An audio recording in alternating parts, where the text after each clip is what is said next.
yang tidak hadir? Hadir semua kan? Hadir? Sebelum kita belajar, kita nyanyi dulu ya. Kita nyanyi apa ini? Nyanyi apa kita? Garuda Pancasila? Hafal? Enggak. Apa yang hafal? Apa? Lagu apa? Yang lain lah.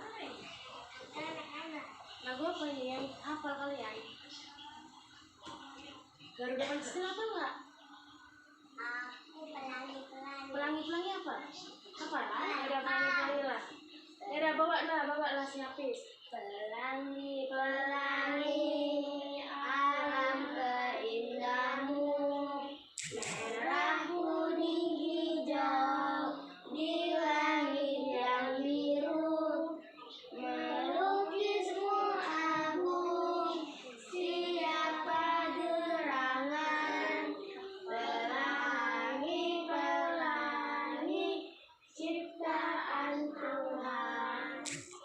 Sekarang kita sebelum belajar, marilah kita berdoa menurut agama dan kepercayaan kita masing-masing. Jila,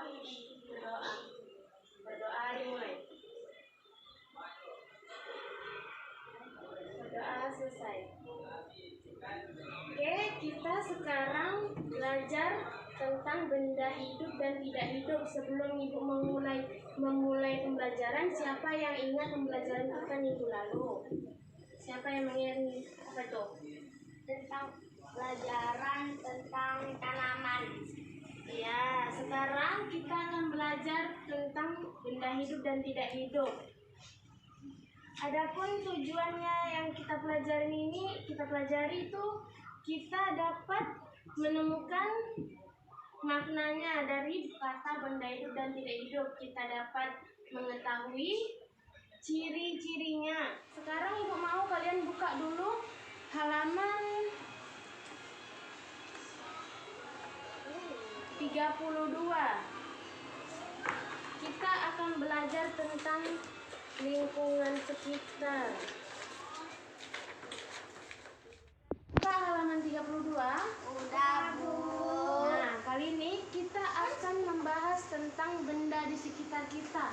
Benda di sekitar kita terbagi menjadi dua, yaitu benda hidup dan tidak hidup. Siapa yang tahu apa yang dimaksud dengan benda hidup? Benda hidup seperti pohon.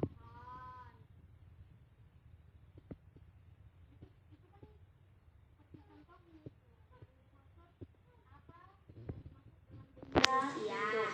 Benda hidup itu apa pengertiannya? Benda hidup itu benda yang dapat bergerak.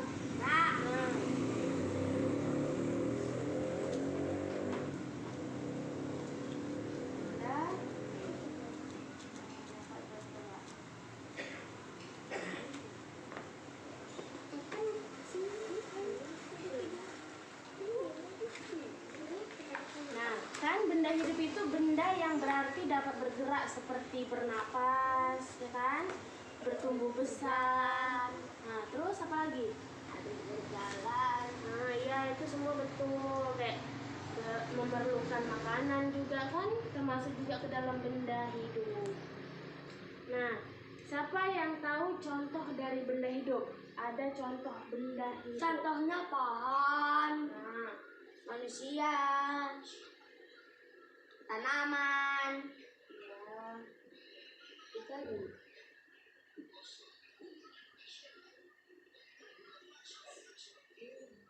Dan banyak ya kan, yang seperti Ibu bilang tadi, dia dapat bernapas, bergerak, memerlukan makanan, dapat bertumbuh besar, itu berarti benda hidup. Nah, kan itu yang sudah kita bahas, bahwa contoh benda hidup yang memiliki ciri-ciri seperti bernapas, memerlukan makanan, itu yang dimaksud dengan benda hidup. Sekarang kita masuk ke contoh benda tidak hidup. Pengertiannya dulu sebelum masuk ke contoh benda tidak hidup, kita bahas pengertiannya dulu. Benda tak hidup. Siapa yang tahu apa yang dimaksud dengan benda tak hidup? Benda tak hidup. Kalau benda hidup, benda yang dapat bergerak, berarti benda tak hidup berarti Benda yang tidak pernah bergerak. benda yang tidak dapat bergerak. Iya. Benda tak.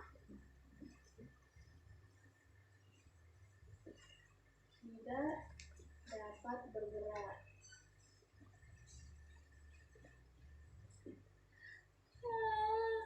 Jila.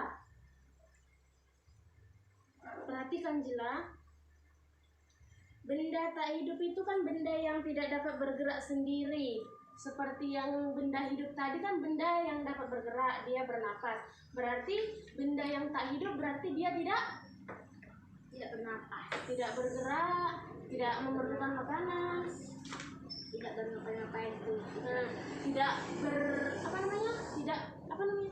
tidak bertumbuh besar juga ya kan? Ya. Nah, siapa yang tahu contoh dari benda tidak hidup? Banyak contoh dari benda tidak hidup. Siapa yang tahu contoh dari benda tidak hidup? Contohnya seperti buku, Nah, ya, terus dinding, ya, kipas, ya mainan, ya, ya kan? sofa. Itu semua contoh benda tidak hidup. Mainan, kursi, meja, buku, dan lain banyak lagi ya kan. Contoh dari benda tidak hidup ini banyak. Benda tidak hidup ini dia tidak dapat bergerak ya kan. Nah, jadi sekarang ibu mau kalian mengamati benda di sekitar kalian. Yang mana benda hidup dan mana benda tidak hidup. Tapi sampai sini udah paham kan? Benda hidup dan tidak hidup? Paham? Paham, Jila? Paham?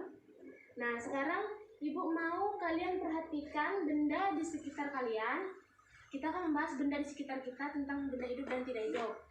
Kalian perhatikan, kalian amati yang mana benda hidup dan mana benda tak hidup di sekitar kalian. Ibu kasih waktu. Ini benda tak hidup, ini benda hidup. Ya, berarti di sini ibu menanya, siapa yang udah mengamati? Nah, siapa? Hapus dulu. Benda hidup yang mana di sekitar kamu?